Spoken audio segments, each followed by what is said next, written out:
ആരിഫ്, നമസ്കാരം. നമസ്കാരം. എന്നും നമ്മുടെ വാർത്താമാധ്യമങ്ങൾ നിറഞ്ഞു നിൽക്കുന്ന ഒരു പ്രധാനപ്പെട്ട വിഷയത്തെക്കുറിച്ചാണ്.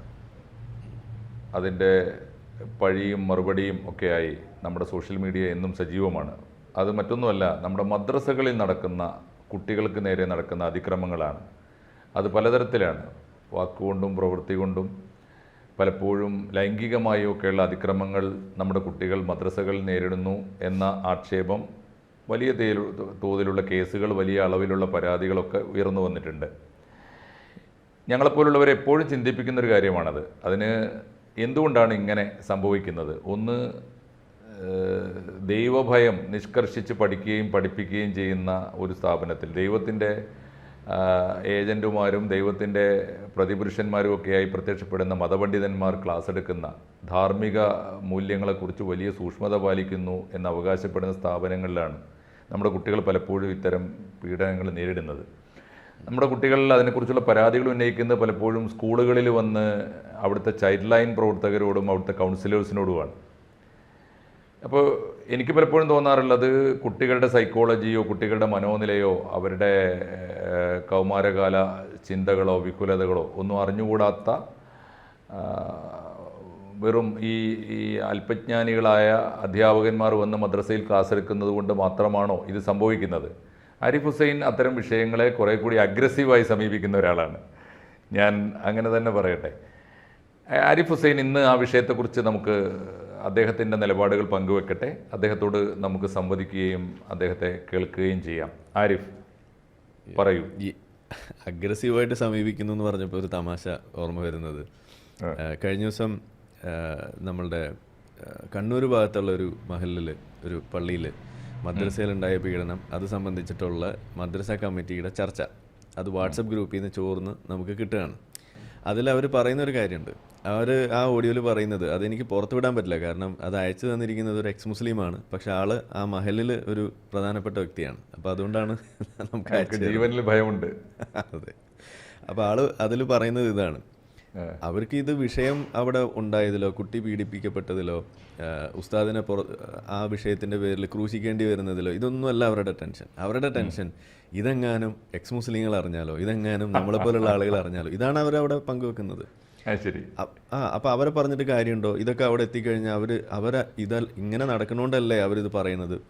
അപ്പോൾ അവരുടെ കൺസേൺ, അവരുടെ ആകെ കൂടിയുള്ള പേടി എന്ന് പറയുന്നത് നമ്മളാണ്. അപ്പം ഞാൻ ഇതിൽ കാണുന്ന ഒരു കാര്യം, നമ്മളിത് നിരന്തരം അഗ്രസീവായിട്ട് തന്നെ പറയുന്നു എന്ന് പറയുമ്പോൾ, കൂടുതൽ വാർത്തകളും വിശേഷങ്ങളും നിങ്ങളിലേക്ക് എത്താൻ ABC മലയാളം സബ്സ്ക്രൈബ് ചെയ്യുക, ബെൽ ബട്ടണും അമർത്തുക. മനുഷ്യനുണ്ടായ കാലം മുതൽ നമ്മുടെ ഒരു ചരിത്രം എടുത്ത് നോക്കിക്കഴിഞ്ഞാൽ കുറ്റകൃത്യങ്ങളിൽ ഏർപ്പെടുന്ന ആളുകൾ, അല്ലെങ്കിൽ ഇതുപോലെയുള്ള സമൂഹത്തിൽ നിന്നും അകറ്റി നിർത്തപ്പെടേണ്ട ചില പ്രവൃത്തികൾ വരുമ്പോൾ അത് സമൂഹത്തിൽ ചർച്ചയാക്കണം. അത് ആ ചെയ്യുന്ന വ്യക്തികളെ ചൂണ്ടിക്കാണിക്കണം, ആ പ്രവൃത്തിയെയും നമ്മൾ ചൂണ്ടിക്കാണിക്കണം. ഇതൊരു കാലങ്ങളായിട്ട് നടന്നു വരുന്ന കാര്യമാണ്. പണ്ടൊക്കെ ഓർമ്മയുണ്ടോ, അങ്ങനെ എന്തെങ്കിലും തെറ്റ് ചെയ്ത ആളുകളെ പബ്ലിക്കായിട്ട് അവിടെ കൊണ്ട് നിർത്തുക, അവരെങ്ങനെ കെട്ടിയിടുക, ഇങ്ങനെയുള്ള സാധനങ്ങളൊക്കെ ചെയ്യുന്നത് കണ്ടിട്ടുണ്ടാവും പണ്ട് കാലത്ത്. ഇന്ന് ഏതായാലും അത് നമ്മൾ ചെയ്യാറില്ല. പകരം ഇതുപോലെ ആ വ്യക്തികളെ സോഷ്യൽ മീഡിയയിൽ നമ്മൾ കെട്ടിയിടും. ഇതാണ് നമ്മൾ ചെയ്യുന്നത്. അപ്പോൾ അതുവഴി ക്രിമിനൽസിനെ തൊലിയുരിച്ച് കാണിക്കുകയാണ്. അതെ, ആ ക്രിമിനൽസിനെ എന്ന് മാത്രമല്ല, ആ ആക്ടിവിറ്റി അത് നമ്മൾ ചെയ്യാൻ പാടില്ല എന്നുള്ളൊരു ധ്വനി കൂടി അവിടെ വെച്ച് കൊടുക്കുകയാണ്. പ്രത്യേകിച്ച് നമ്മുടെ നാട്ടിൽ ഇപ്പോൾ മദ്രസയിലെ വിഷയം പറയുകയാണെന്നുണ്ടെങ്കിൽ മാതാപിതാക്കൾ ഇതിനകത്ത് വളരെ എന്താ പറയുക, ഒരു ഉദാസീനത അതിനകത്ത് കാണിക്കുന്നുണ്ട്. അവരുടെ കുട്ടികൾ പഠിക്കാൻ പോകുന്ന സ്ഥലത്ത് അവർക്ക് സുരക്ഷിതമായൊരു സ്ഥലമാണോ എന്ന് ഉറപ്പാക്കേണ്ട ആദ്യത്തെ ബാധ്യത ഗവൺമെൻറ്റിനോ അല്ലെങ്കിൽ മറ്റാർക്ക് വെച്ച് കൊടുക്കുന്നതിനേക്കാളും ആദ്യം വേണ്ടത് ആർക്കാണ്? അത് മാതാപിതാക്കൾ.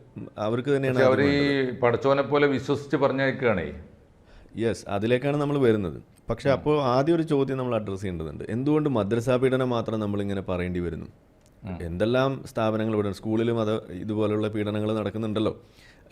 മറ്റ് സ്ഥാപനങ്ങളിലോ എവിടെയെങ്കിലുമൊക്കെ ഉണ്ടല്ലോ, ക്രിസ്ത്യൻ വിദ്യാലയങ്ങളിൽ, സൺഡേ സ്കൂളുകളിലൊക്കെ നടക്കുന്നതിനെക്കുറിച്ചൊക്കെ പല പല കാര്യങ്ങൾ പറയുന്നു, ഒക്കെ ശരിയാണ്. പക്ഷെ നമ്മളെന്തുകൊണ്ട് അതൊന്നും പറയുന്നില്ല? അതിൻ്റെ കാരണം എന്താണെന്ന് പറഞ്ഞു കഴിഞ്ഞാൽ രണ്ട് കാരണമാണ്. ഒന്ന്, ഇതിൻ്റെ ഒരു ഫ്രീക്വൻസി, ഈ പറയുന്ന വിഷയം ഉണ്ടാകുന്നതിൻ്റെ ഫ്രീക്വൻസി എന്ന് പറയുന്നത്, അത് നമുക്ക് ഇപ്പോൾ ക്രിസ്ത്യൻ സ്ഥാപനങ്ങളായിട്ടോ മറ്റേതെങ്കിലും സ്കൂളിൽ നടക്കുന്നതായിട്ടോ കമ്പയർ ചെയ്യുമ്പോൾ അത് വളരെ കൂടുതലാണ് മദ്രസയിൽ നടക്കുന്നതിൻ്റെ ഒരു വിഷയം എന്ന് പറയുന്നത്. അപ്പോൾ നമ്മുടെ നാട്ടിൽ അങ്ങനെ ഒരു സംഭവം ഉണ്ടാകുമ്പോൾ തന്നെ ഇത് റിപ്പോർട്ട് ചെയ്യപ്പെടുന്നതിൻ്റെ ഒരു വിഷയമുണ്ട്. അവിടെയാണ് ഇതിൻ്റെ രണ്ടാമത്തെ കാരണം എന്ന് പറയുന്നത്. ഈ സ്കൂളിൽ നടക്കുമ്പോഴോ അതല്ലെങ്കിൽ മറ്റേതെങ്കിലും സ്ഥാപനം, മതസ്ഥാപനം എടുക്കുകയാണെന്നുണ്ടെങ്കിൽ, ക്രിസ്ത്യൻ സ്ഥാപനം തന്നെയാണെങ്കിൽ നമ്മൾ എടുത്തു കഴിഞ്ഞാൽ അത് ഇപ്പോൾ കത്തോലിക്ക സഭ അടക്കം ഈ വിഷയം ഒരു ഗൗരവമായൊരു വിഷയമാക്കി എടുത്ത് അതിനെ പ്രശ്നവൽക്കരിച്ച് അത് അഡ്രസ്സ് ചെയ്യാൻ വേണ്ടിയിട്ട് മുന്നോട്ട് വന്നൊരു രീതിയാണ് അവരുടെ ഭാഗത്ത് നമുക്ക് കാണാൻ കഴിയും. അത് ആഗോളതലത്തിൽ തന്നെ നമുക്ക് കാണാൻ കഴിയുന്ന കാര്യമാണ്. അവരതിനു വേണ്ടി കണക്കുകൾ ഉണ്ടാക്കുന്നു, അതിൽ പിടിക്കപ്പെടുന്ന ആളുകൾക്ക് വേണ്ടിയിട്ടുള്ള നഷ്ടപരിഹാരം കൊടുക്കുന്ന അവസ്ഥ വരെ ഇവിടെ ഉണ്ടായിട്ടുണ്ട്. പക്ഷേ ഇസ്ലാമിലേക്ക് വരുമ്പോൾ അവിടെ ഈ വിഷയം ഇപ്പോഴും ഒരു ഇൻസ്റ്റിറ്റ്യൂഷണൽ സീക്രസി അതവിടെ ഇന്നും കീപ്പ് ചെയ്യാൻ വേണ്ടി നിഷ്കർഷിക്കപ്പെടുന്ന ഒരവസ്ഥ അത് സാധാരണ സ്കൂളിലില്ല. അത് ക്രിസ്ത്യൻ സ്ഥാപനങ്ങളിൽ ഉണ്ടോയെന്ന് ചോദിച്ചു കഴിഞ്ഞാൽ വളരെ മിനിമലായിട്ടാണെങ്കിലും അവിടെ മിനിമലാണ്. പക്ഷേ ഇസ്ലാമിലേക്ക് വരുമ്പോൾ അത് വ്യാപകമാണ്. ഇതാണ് അതിൻ്റെ ഒരു പ്രധാന പ്രശ്നം. അങ്ങനെ ഇത് അണ്ടർ റിപ്പോർട്ടഡ് ആയിട്ട് പോകുന്നു. ഇതൊരു പ്രശ്നമേ അല്ല എന്നുള്ള രീതിയിൽ മാതാപിതാക്കൾ പോലും പറഞ്ഞു വെക്കുന്ന ഒരു അവസ്ഥ ഇവിടെ ഉണ്ട്. അതുകൊണ്ടാണ് നമ്മളിത് കൂടുതൽ പറയേണ്ടി വരുന്നത്. അല്ലേ, എനിക്ക് തോന്നുന്നത് അതിൻ്റെ രണ്ട് ഭാഗമുണ്ട് കേട്ടോ ആരിഫ് പറഞ്ഞതിൽ. എനിക്കൊന്ന് യോജിപ്പുള്ളതുണ്ട്. ഒന്നാമത്തെ കാര്യം, ഈ ക്രിസ്ത്യൻ സ്ഥാപനങ്ങളിൽ ഇതിൻ്റെ വോള്യം കുറവാണെന്ന് പറയുന്നത് ശരിയാവണമെന്നില്ല. അത് പുറത്തു വരാതിരിക്കാനുള്ള സംവിധാനങ്ങൾ വളരെ കൂടുതലുണ്ട്, അത് വളരെ ഡിസിപ്ലിൻഡ് ആണ് എന്നതാണ് അതിൻ്റെ ഒരു കാരണം. അതേസമയത്ത് രണ്ടാമത്തെ കാര്യം വളരെ ശരിയാണ്. എവിടെയെങ്കിലും ഒരു കേസെങ്കിലും പിടിക്കപ്പെട്ടാൽ ആ സഭയുടെ ഏറ്റവും ഉത്തരവാദപ്പെട്ട പോപ്പ് ഉൾപ്പെടെയുള്ള ആളുകൾ ഉത്തരവാദിത്തത്തോടെ അത് ഏറ്റെടുക്കുകയും അത് ഏറ്റുപറയുകയും ബന്ധപ്പെട്ടവരുടെ പേരിൽ നടപടിയെടുക്കുമെന്നും മേലിൽ ഇത്തരം കുറ്റകൃത്യങ്ങൾ ആവർത്തിക്കരുത് എന്ന വലിയ താക്കീത് കൊടുക്കുകയൊക്കെ ചെയ്യുന്നുണ്ട്. അങ്ങനെ ഒരു പൗരോഹിത്യത്തിൻ്റെ ഒരു ഉദാത്തമായ ബോധവും സന്മനസ്സും സത്യസന്ധതയും പലപ്പോഴും മുസ്ലിം പക്ഷത്തു നിന്ന് കാണുന്നില്ല എന്നത് സത്യമാണ്. വോളിയം കൂടുതൽ ഇല്ല എന്നല്ല കേട്ടോ ഞാൻ പറഞ്ഞത്, ഞാൻ ഫ്രീക്വൻസിയാണ് ഉദ്ദേശിച്ചത്. വോളിയം എടുത്ത് നോക്കിക്കഴിഞ്ഞാൽ അത് ക്രിസ്ത്യൻ സഭകളുടെ തന്നെ വോളിയം കൂടുതലാണെന്നേ ഞാൻ പറയുള്ളൂ. പക്ഷേ അത് അഡ്രസ്സ് ചെയ്യാനും ആ ഫ്രീക്വൻസി കുറച്ചുകൊണ്ട് വരാനും അവർ ഇടപെടൽ നടത്തുന്നു എന്നതാണ് അതിൽ നമുക്ക് കാണാൻ സാധിക്കുന്നത്. അതാണ് അതിലേറെ എനിക്ക് തോന്നുന്നത് ആരിഫിന് നേരെ ഈ ചോദ്യം ഉയരുമ്പോൾ എനിക്ക് പറയാൻ തോന്നിയ ഒരു മറുപടി, എന്തുകൊണ്ടാണ് നിങ്ങൾ മദ്രസയിലെ പീഡനം ഇത്രയേറെ ഗൗരവമായിട്ട് എടുക്കുന്നത്? എന്തുകൊണ്ടാണ് മുസ്ലിം കമ്മ്യൂണിറ്റിയിലെ അതിക്രമങ്ങൾ, മുസ്ലിം കമ്മ്യൂണിറ്റിയുടെ ഈ അരാജകമായ പോക്ക് ഗൗരവമായിട്ട് എടുക്കുന്നത് എന്ന ചോദ്യത്തിന് എനിക്കും ആരിഫിനും പറയാവുന്ന ആദ്യത്തെ മറുപടി, ഇത് നമ്മുടെ കൂടി ചെലവിൽ, നമ്മുടെ കൂടി മേൽവിലാസത്തിൽ, നമ്മൾ കൂടി പിറന്നു വീണ ഒരു സമുദായത്തിൻ്റെ അന്തഃപുരങ്ങളിലാണ് ഇതൊക്കെ നടക്കുന്നത് എന്നതുകൊണ്ടുകൂടി നമ്മുടെ ഉത്തരവാദിത്തം വളരെ കൂടുതലാണ്. നമ്മുടെ പ്രാഥമികമായ ഉത്തരവാദിത്തം ഇസ്ലാമിനകത്ത് നടക്കുന്ന അതിക്രമങ്ങളെയും അനാചാരങ്ങളെയും മനുഷ്യവിരുദ്ധമായ നീക്കങ്ങളെയും തുറന്നു കാണിക്കുക തന്നെയാണ് നമ്മുടെ ആദ്യത്തെ പണി എന്നാണ് ഞാൻ വിചാരിക്കുന്നത്. ഒന്നത്. രണ്ടാമത്തേത് ഒന്ന് ആലോചിച്ച് നോക്കൂ, ഇതിപ്പോൾ നടത്തുന്നത് വല്ല ജൂതനോ വല്ല സംഘപരിവാറുകാരനോ ഇത് അഡ്രസ്സ് ചെയ്യപ്പെടും. ഇത് സ്വന്തം സമുദായത്തിൽ മദ്രസ പോകുന്ന കുട്ടി എന്ന് പറഞ്ഞു കഴിഞ്ഞാൽ മുസ്ലിം സമുദായത്തിൽ പെട്ട കുട്ടിയാണ്. ആ കുട്ടിയെ ഇതുപോലെ പീഡിപ്പിക്കുന്നത് സ്വസമുദായത്തിൽപ്പെട്ട ആളുകൾ തന്നെയാവുമ്പോൾ അത് കുഴപ്പമില്ല, അതിനെന്താ കുഴപ്പം എന്ന് ചോദിക്കുന്ന ലെവലിലേക്ക് വരുമ്പോൾ അത് ശരിയല്ലല്ലോ. അത് അഡ്രസ്സ് ചെയ്യപ്പെടണ്ടേ? ഇതാണ് നമ്മൾ ചോദിക്കുന്നത്. നമ്മളെ കുട്ടീനെ നമ്മളെ ഉസ്താദ് പീഡിപ്പിച്ചാൽ ഇങ്ങക്ക് എന്താ കുട്ടരെന്ന്. അതെ. ഇനി ഇതിൻ്റെ ശാസ്ത്രവും അതല്ലെങ്കിൽ ഇതിൻ്റെ മറ്റു ചില വശങ്ങളും കൂടി നമ്മൾ പറയേണ്ടതുണ്ട്. മതപരമായിട്ടുള്ളൊരു കാഴ്ചപ്പാട് മാഷ് പറഞ്ഞല്ലോ. എന്തുകൊണ്ട് ഒരു മതം പഠിപ്പിക്കുന്ന മേഖലയിൽ ധാർമ്മികതയുടെ മൊത്തക്കച്ചവടമാണ് അവരവിടെ നടത്തുന്നത് എന്നൊക്കെ പറയുമ്പോൾ, അങ്ങനെ ഒരു സ്ഥാപനം അതിൻ്റെ ഹെഡ് ഓഫീസിൽ വെച്ചിട്ട് ഇത് നടക്കുന്നു എന്ന് ചോദിക്കുമ്പോൾ നമ്മൾ മനസ്സിലാക്കേണ്ടത് ഈ വിഷയത്തിൽ ഇസ്ലാമിന് തടയാൻ പാകത്തിന് ഒരു ഇൻസ്ട്രക്ഷനും ഇല്ല എന്നുള്ളതാണ് ഇതിൻ്റെ പ്രധാനപ്പെട്ട ഒരു വശം. ഇതാണ് നമ്മൾ മതപരമായിട്ട് ഇതിനകത്ത് കാണുന്നൊരു കാര്യം. അത് പറയണം, അത് മനസ്സിലാക്കണമെന്നുണ്ടെങ്കിൽ നമ്മളുടെ നാഷണൽ കമ്മീഷൻ NCPCR, അവരുടെ national commission for protection of child rights, ഇതാണ് ആ ബോഡി. അവർ ദിയോബന്ദ് മദ്രസയിൽ ഈ അടുത്ത കാലത്ത് ഒരു പുസ്തകം നിരോധിക്കേണ്ടായി. എന്ന് വെച്ചാൽ അത് കണ്ടുപിടിച്ച് അതിനകത്തൊരു പ്രശ്നം കണ്ടെത്തി അത് പരാതിയായിട്ട് ഉന്നയിക്കപ്പെട്ടപ്പോൾ എന്നിട്ട് അത് അവിടെ നിന്ന് റിമൂവ് ചെയ്യുന്നൊരവസ്ഥ ഉണ്ടായി. ആ പുസ്തകം ബെഹസ്തി സവർ എന്ന് പറയുന്ന അവിടെ പഠിപ്പിക്കുന്നൊരു പുസ്തകമാണ്. ഈ പുസ്തകത്തിൽ ബെഹസ്തി സവർ, അതായത് നമ്മുടെ ഇവിടുത്തെ നമ്മളുടെ ഫതവുൽ മൊയ്ൻ എന്നൊക്കെ പറയുന്ന പോലെ ഒരു പുസ്തകമാണ് ആ ഭാഗത്ത് അവർ കൂടുതൽ ഉപയോഗിക്കുന്നത്. അപ്പോൾ അതിനകത്ത് അവർ പറഞ്ഞു വെക്കുന്നൊരു കാര്യമുണ്ട്. രോഗിയായിട്ട് കിടപ്പിലായ ആളെ, അതല്ലെങ്കിൽ ബുദ്ധിപരമായി മാന്ദ്യമുള്ള ആളെ, ചെറിയ കുട്ടികളെ, ആനിമൽസ്, മൃഗങ്ങളെ, ശവത്തിന്, ഇതുപോലെയുള്ള സംഗതികളുമായി നിങ്ങൾ ലൈംഗിക ബന്ധത്തിൽ ഏർപ്പെട്ടാൽ, അതിൻ്റെ വാക്കുകളൊന്നും ഞാൻ വേറെ ഉപയോഗിക്കുന്നില്ല, ഇങ്ങനെ ചുരുക്കി പറയാം, അങ്ങനെ ഏർപ്പെട്ട് കഴിഞ്ഞാൽ നിങ്ങൾ ഒളുവെടുക്കുക, കുളിക്കുക. അപ്പോൾ കുളി നിർബന്ധമാകുന്ന അവസ്ഥ ഏത് എന്ന് പഠിപ്പിക്കുന്നിടത്താണ് ഇതൊക്കെ പറഞ്ഞു വെക്കുന്നത്. അല്ലെങ്കിൽ ഒളു നിർബന്ധമാവുന്ന അവസ്ഥ ഏത് എന്ന് പറഞ്ഞിട്ടാണ് ഇത് പറഞ്ഞു വെക്കുന്നത്. അപ്പോൾ നിങ്ങൾ ഒന്ന് ആലോചിച്ച് നോക്കൂ. അതായത് കുളി നിർബന്ധമാവുന്നത് എവിടെയെന്ന് പഠിപ്പിക്കാൻ വേണ്ടിയിട്ട് എന്തെല്ലാം കാര്യങ്ങൾ നമുക്ക് പറയാം. അതിനകത്ത് പറഞ്ഞു വെക്കുന്നത് ശവരതി, മൃഗരതി, ഇതുപോലുള്ള സാധനങ്ങളും കൂടി പറഞ്ഞു വെച്ചിട്ട് കുട്ടികളുമായിട്ടുള്ള രതി, അതുപോലെ ഇങ്ങനെയുള്ള രോഗികൾ, ഇതുപോലുള്ള സാധനങ്ങൾ പറയുമ്പോൾ അവിടെ കുളിക്കാണ് പ്രാധാന്യം. ഇതുപോലുള്ള ദൈവബന്ധിൽ ഇപ്പോഴും പഠിപ്പിക്കുന്നു. പഠിപ്പിച്ചിരുന്നു. ഈ അടുത്താണ് അത് അവർ വലിയ പ്രശ്നമായപ്പോൾ അത് അവിടെ നിന്ന് എടുത്ത് മാറ്റിയത്, ആ പുസ്തകം. യെസ്, ഇത് അവരുടെ ഫത്വ കൊടുക്കുന്ന കൂട്ടത്തിൽ അവരിത് ചോദ്യങ്ങളായിട്ട് വരുമ്പോൾ അതിന് മറുപടിയായിട്ട് പോലും ഇതുപോലുള്ള സാധനങ്ങളാണ് പറഞ്ഞു കൊടുത്തുകൊണ്ടിരുന്നത്. അപ്പോൾ ഞാൻ പറഞ്ഞു വന്നത്, മതത്തിനകത്ത് ഇതുപോലുള്ള സാധനങ്ങൾ റെസ്ട്രിക്റ്റ് ചെയ്യാൻ വേണ്ടിയിട്ട്, അല്ലെങ്കിൽ ഒരു തരത്തിൽ അതിനെ ഒരു ഡിറ്ററൻ്റ് ആയിട്ട് വർത്തിക്കാൻ പാകത്തിന് ഒരു സാധനം ഇല്ല എന്നതാണ്. അതിൻ്റെ കാരണം ഇതുപോലുള്ള അധ്യാപനങ്ങൾ അതിനു മുകളിൽ നിൽക്കുന്നതാണ്. കുട്ടികൾ അതല്ലെങ്കിൽ ഇതുപോലുള്ള ഇപ്പോൾ ഈ എണ്ണിയ കൂട്ടത്തിലുള്ള ആളുകൾ എന്ന് പറഞ്ഞു കഴിഞ്ഞാൽ ഇസ്ലാമിനകത്ത് അങ്ങനെ ഒരു ആ ഒരു കാഴ്ചപ്പാട് തന്നെ നിലനിൽക്കുന്നില്ല. അതായത് നമ്മളിന്ന് പറയുന്ന റേപ്പ് എന്ന് പറയുന്ന ഒരു കൺസെപ്റ്റ് അത് ഇസ്ലാമിലില്ല. അവിടെ അവിഹിതം എന്ന് പറയുന്ന ഒരു സാധനം എന്ന് പറഞ്ഞു കഴിഞ്ഞാൽ മറ്റൊരാളുടെ ഓണർഷിപ്പിലുള്ള ഒരാളെ നമ്മൾ എന്തെങ്കിലും ചെയ്താൽ മാത്രമാണ് അവിടെ ഒരു പ്രശ്നമുള്ളൂ. ഓണർഷിപ്പ് ഇല്ലാത്ത ഒരാൾ എന്ന് വെച്ചാൽ ഭാര്യ അല്ലാത്തൊരു സ്ത്രീയെ നിങ്ങൾക്ക് ചില രീതിയിൽ അപ്രോച്ച് ചെയ്യാൻ ഉള്ള അവകാശം ഇസ്ലാമിലുണ്ട്. അടിമ സ്ത്രീകളെ നിങ്ങൾക്ക് വേണ്ട പോലെ ചെയ്യാനുള്ള അവകാശം ഇസ്ലാമിലുണ്ട്. പക്ഷേ ആരിഫ്, നമ്മളിപ്പോൾ ആൾ ഇന്ത്യ സ്റ്റാൻഡേർഡ് പലപ്പോഴും കേരളത്തിന് ബാധകമല്ല എന്ന് എല്ലാ വിഷയങ്ങളിലും നമ്മൾ പറയുന്നത് പോലെ ഈ മദ്രസകളുടെ നിലവാരത്തിലും ഇപ്പോൾ ആൾ ഇന്ത്യ മദ്രസകളെ കേരളം എത്രയോ ബെറ്റർ അല്ലേ? ആൾ ഇന്ത്യ മദ്രസകളുടെ നിലവാരം വെച്ച് കേരളത്തിലെ മദ്രസകളെ അങ്ങനെ വിലയിരുത്തുന്നത് ശരിയായിരിക്കുമോ? ഞാൻ മദ്രസയുടെ നിലവാരമല്ല കമ്പയർ ചെയ്തത്. മദ്രസകളിൽ ടെക്സ്റ്റ് ബുക്കും അല്ല, സിലബസും പഠിപ്പിക്കുന്നതിലൊന്നും ഇത്തരം കാര്യങ്ങളില്ലല്ലോ കേരളത്തിലെ മദ്രസകളിൽ ഏത് വിഭാഗത്തിൻ്റെ. അതുമല്ല ഞാൻ പറയാൻ വന്നത് മദ്രസകളിൽ പഠിപ്പിക്കുന്ന ഉസ്താദുമാർ പഠിക്കുന്ന ഇസ്ലാം, ആ ഇസ്ലാം അത് ആഗോളതലത്തിൽ ഒന്ന് തന്നെയാണ്. അവരുടെ പഠിപ്പിലാണ് കുഴപ്പം. യെസ്, അവരാ പഠിക്കുന്ന സാധന പ്രകാരം അവരുടെ കാഴ്ചപ്പാടിൽ ഇതൊന്നും ഒരു തെറ്റല്ല എന്നത് അവർക്കറിയാം. മതം പഠിച്ചു കഴിഞ്ഞാൽ നിങ്ങൾക്ക് ഈ സാധനം തെറ്റല്ല എന്നുള്ള ഒരു ഉൾബോധം അതവിടെ ഉണ്ടാവും.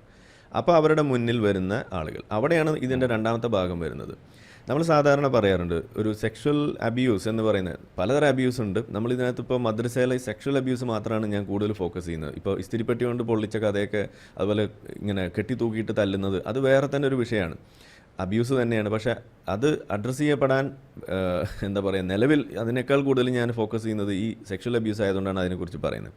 അപ്പോൾ ഇതിൽ സാധാരണ നമ്മൾ പറയും ഒരു എക്സ്റ്റേണൽ സെറ്റിങ്സിൽ നടക്കുന്ന ഒരു സെക്ഷൽ അബ്യൂസ്, അതുപോലെ ഡൊമസ്റ്റിക് സെക്ഷൽ അബ്യൂസ്, ഇത് രണ്ടുമാണ് നമ്മൾ സാധാരണ പറയാറുള്ളത്. അതിൽ ഏറ്റവും കൂടുതൽ റിപ്പോർട്ട് ചെയ്യപ്പെടുന്നത് എക്സ്റ്റേണൽ സെറ്റിങ്സിൽ നടക്കുന്ന സെക്ഷൽ അബ്യൂസാണ്.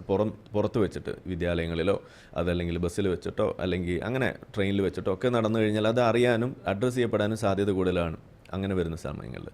അതേസമയം ഡൊമസ്റ്റിക് സെക്ഷൽ അബ്യൂസ് വരുന്ന സമയത്ത് അത് പലപ്പോഴും അണ്ടർ റിപ്പോർട്ടഡ് ആണെന്നാണ് കണക്കുകൾ തന്നെ പറയുന്നത്. അതിൻ്റെ കാരണം ഈ ഡൊമസ്റ്റിക് സെക്ഷൽ അബ്യൂസ് നടത്തുന്നത് പലപ്പോഴും സ്വന്തക്കാരാണ്.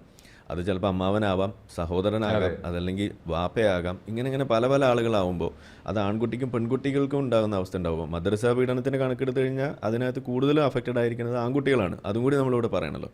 അങ്ങനെയുള്ള ഒരു സംഗതി വരുമ്പോൾ ഉസ്താദുമാർ ഇതിനകത്ത് ഏത് കാറ്റഗറിയിലാണ് വരുന്നത് എന്നുള്ളതാണ് നമ്മളിവിടെ അന്വേഷിക്കേണ്ടത്. അവിടെയാണ് ഇതിൻ്റെ ഒരു പ്രത്യേകത. ഉസ്താദുമാരെ ഞാൻ ക്ലാസിഫൈ ചെയ്യുന്നത്, എൻ്റെ സ്വന്തം ക്ലാസിഫിക്കേഷൻ എന്ന് പറയുന്നത് ഡൊമസ്റ്റിക്കേറ്റഡ് സെക്ഷൽ അബ്യൂസ് എന്നാണ് പറയുക. അതായത് അവർ എക്സ്റ്റേണൽ സെറ്റിങ്ങിലുള്ള ആളാണ്, പക്ഷേ അവർക്ക് ഒരു ഡൊമസ്റ്റിക് എൻട്രൻസ് ഉണ്ട്. നമ്മൾ വീട്ടിലൊരു വളർത്തു നായ അല്ലെങ്കിൽ ഒരു വളർത്തു പൂച്ച എന്നൊക്കെ പറയുന്നത് പോലെ അല്ല, പലപ്പോഴും കുടുംബനാഥനേക്കാൾ ആദരവ് കിട്ടുന്നുണ്ട് കുടുംബങ്ങൾക്കകത്ത്.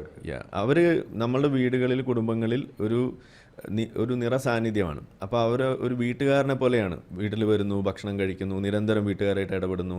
എന്ത് ചെറിയ ഫംഗ്ഷൻ ഉണ്ടായാലും അതിനകത്ത് ദുആ ഇറക്കാൻ വേണ്ടിയിട്ട് വിളിച്ചുകൊണ്ട് വരുന്ന ആൾ, എന്തെങ്കിലും ഒരു സാധനം, ഒരു തേങ്ങ പൊട്ടിക്കണം, ആദ്യമായിട്ടൊരു തേങ്ങ പൊട്ടിക്കണം എന്നുണ്ടെങ്കിൽ ആൾ വിളിച്ചുകൊണ്ട് വരുന്നത്. ഇങ്ങനെ എല്ലാത്തിനും മുന്നിൽ നിർത്തുന്ന ഒരാളാണ് ഒരു ഉസ്താദ് എന്ന് പറഞ്ഞു കഴിഞ്ഞാൽ. ഈ ഉസ്താദ് പീഡനം നടത്തുന്ന അവസ്ഥയിലേക്ക് വന്നാൽ അത് ഈ ഡൊമസ്റ്റിക് സെക്ഷൽ അബ്യൂസിൽ എങ്ങനെയാണോ നിങ്ങൾ മറച്ചു വെക്കുന്നത് അത് തന്നെയാണ് ഇവിടെ സംഭവിക്കുന്നത്. പലപ്പോഴും സംഭവിക്കുന്ന ഒരു പ്രധാന റീസൺ അതാണ്. ഈ ഒരു അവസ്ഥ സ്കൂളിലെ അധ്യാപകനില്ല. അതുകൊണ്ടാണ് സ്കൂളിലെ അധ്യാപകൻ ഇത് ചെയ്ത് കഴിയുമ്പോൾ അത് റിപ്പോർട്ട് ചെയ്യാനുള്ള സാധ്യത കൂടുന്നത്. ഇങ്ങനെ ഒരു ഡൊമസ്റ്റിക്കേഷൻ എഫക്റ്റ് അവിടെ വരുന്നില്ല. അപ്പം ഇതൊരു വേറൊരു കാര്യം കൂടി ഉണ്ടെന്ന് തോന്നുന്നു കൂട്ടത്തിൽ. ഇപ്പോൾ ഉസ്താദ് നടത്തുന്ന അബ്യൂസിന് ഒരു ഡൊമസ്റ്റിക് അഫെയർ എന്ന നില വിട്ടിട്ട് ഒരുതരം ഒരു കമ്മ്യൂണിറ്റി ഒരു ഇമ്മ്യൂണിറ്റി കൂടി കിട്ടുന്നുണ്ട്, കമ്മ്യൂണിറ്റി പ്രൊട്ടക്ഷൻ കൂടി കിട്ടുന്നുണ്ട്. സമുദായത്തെ അപമാനിക്കുന്നതിന് തുല്യമാണല്ലോ. അതുകൊണ്ട് കഴിയുന്നത്ര മൂടി വെക്കും. അതാണ് ഇതിൽ അടുത്ത ഒരു വശം എന്ന് പറയുന്നത്. ഒരു സോഷ്യൽ ഇഫക്റ്റ് ഉണ്ട് ഈ പറയുന്ന സംഗതിക്ക്. ആ സോഷ്യൽ ഇഫക്റ്റ് എന്ന് പറഞ്ഞു കഴിഞ്ഞാൽ ഇപ്പോൾ MIC എന്ന് പറയുന്ന ഒരു സ്ഥാപനം കൊടുങ്ങല്ലൂരുള്ള, ആ കൊടുങ്ങല്ലൂർ പീഡിപ്പിക്കപ്പെട്ട 15 വയസ്സുകാരിയായ പെൺകുട്ടി, ആ കുട്ടിയായിട്ട് സംസാരിച്ചു, അവരുടെ മാതാപിതാക്കളുമായിട്ട് സംസാരിച്ചു. അത് റിപ്പോർട്ട് ചെയ്യാൻ വേണ്ടിയിട്ടുള്ള മുൻകൈ എടുത്തതൊക്കെ നമ്മൾ ത്രൂ ആയതുകൊണ്ട് ആ വിഷയം വളരെ പേഴ്സണലായിട്ട് അറിയുന്ന ഒരു വിഷയമാണ്. അതിൽ നമ്മൾ കേട്ട കാര്യങ്ങളുണ്ട്. അതിൽ ഈ ഉസ്താദ് പിടിക്കപ്പെടുന്ന സമയത്ത് അവിടെ കൂടുതലുള്ള ആളുകൾ പറഞ്ഞത് ഇൽമ ഉള്ള ആളാണ് ഉസ്താദ്, അപ്പോൾ പുള്ളി അങ്ങനെയൊന്നും ചെയ്യില്ല, അങ്ങനെ ആളെക്കുറിച്ച് അങ്ങനെ മോശം പറയരുത്. ഇതാണ് അവിടെ നമ്മൾ കേട്ടത്. അപ്പോൾ ഒന്ന് ആലോചിക്കൂ, മതം പഠിച്ച ഒരാളെ ഇതുപോലെ ഒരു സാധനത്തിൽ ഫ്രെയിം ചെയ്ത് കഴിഞ്ഞാൽ അത് മതത്തിന് കേടാണ് എന്ന് പറഞ്ഞുകൊണ്ട് ഈ സാധനം റിപ്പോർട്ട് ചെയ്യാതെ ഇരിക്കാൻ വേണ്ടിയിട്ട് അവിടെ പ്രഷറൈസ് ചെയ്യാം. അപ്പോൾ ഈ കുട്ടിയുടെ ഉമ്മയുടെ അടുത്ത് ഇതേ സ്ഥാപനത്തിലെ മറ്റു കുട്ടികൾ പീഡനത്തിന് ഇരയായ കുട്ടികളുടെ ഉമ്മമാർ വിളിച്ചിട്ട് പറയാണ്, ഞങ്ങൾക്കോ പറയാൻ കഴിഞ്ഞില്ല, നിങ്ങളെങ്കിലും പറഞ്ഞു, നിങ്ങൾ ദയവായിട്ട് ഇതിൽ നിന്ന് പിന്മാറരുത്, നിങ്ങൾ ധൈര്യമായിട്ട് മുന്നോട്ട് പോകണം, നിങ്ങൾക്ക് എന്ത് വേണേലും നമ്മൾ ചെയ്തു തരാം എന്ന് പറയാണ് മറ്റു മാതാപിതാക്കൾ. അപ്പോൾ അവരുടെ അവസ്ഥ നിങ്ങളൊന്ന് ആലോചിച്ച് നോക്കും. ഈ പീഡനം നേരിട്ട് ഈ ഉസ്താദ് അവിടെ ഉണ്ടായിരിക്കുക, അവർക്ക് പറയാൻ പറ്റാതിരിക്കുകയാണ്. അപ്പോൾ ഈ വിഷയം വന്നു, ആ ഉസ്താദ് അറസ്റ്റിലായതിനു ശേഷം നമ്മൾ കാണുന്ന എന്താണ്, ആ സ്ഥാപനത്തിൽ നിന്ന് ഇതേ കുട്ടിയുടെ പ്രായത്തിലും ആ ഭാഗത്തുണ്ടായിരുന്ന ആളുകൾ ആ സ്കൂളിൽ നിന്ന് മദ്രസയിൽ നിന്ന് TC വാങ്ങിച്ച് പോകുന്ന അവസ്ഥയാണ് പിന്നെ നമ്മൾ കാണുന്നത്. അവിടുന്ന് വിട്ടു പോവുകയാണ്. അപ്പോൾ അതിൻ്റെ അർത്ഥം എന്താണ്, ഇതേ അനുഭവം അവർക്കുണ്ടായിട്ടുണ്ടെന്നുള്ളതല്ലേ. അപ്പോൾ ഒരു പ്രധാന പ്രശ്നം ഇതാണ്, അതായത് ഉസ്താദുമാർ ഇതൊരു സീക്രസി, ഒരു ഇൻസ്റ്റിറ്റ്യൂഷണൽ സീക്രസി എന്ന് പറയുന്ന ഒരു വിഷയം ഒരു പ്രധാന വിഷയമാണ്.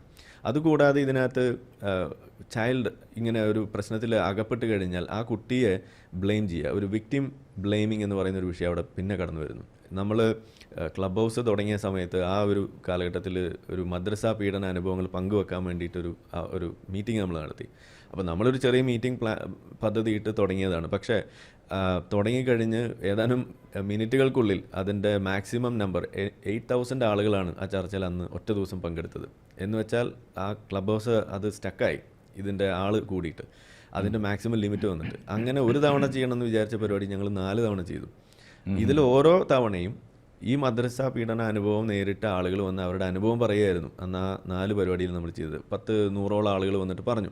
ഇതിൽ ഓരോ ആളുകളും പറയുമ്പോൾ, പ്രത്യേകിച്ച് സ്ത്രീകൾ വന്ന് പറയുമ്പോൾ അവർ പറയുന്നൊരു കാര്യമുണ്ട്, ഈ സ്ത്രീകളെ ഈ കുട്ടികളായിരിക്കെ അവർ വീട്ടിൽ വന്ന് പറയുമ്പോൾ ഉസ്താദുമാരും ആ മഹലിലെ ബാക്കിയുള്ള ആളുകളും വന്ന് പറയുന്നത്, ഈ കുട്ടിക്ക് അല്ലെങ്കിലേ കുറച്ച് കൂടുതലാണ്, ആ കുട്ടി വശീകരിച്ചിട്ടാണ് ഉസ്താദ് ഇങ്ങനെ ചെയ്തത് എന്ന് പറയാണ്. ഏത്, ഈ 5 വയസ്സ് പ്രായമായ കുട്ടി ഉസ്താദിനെ വശീകരിച്ചു എന്നാണ് ഇവിടെ പറഞ്ഞു വെക്കുന്നത്.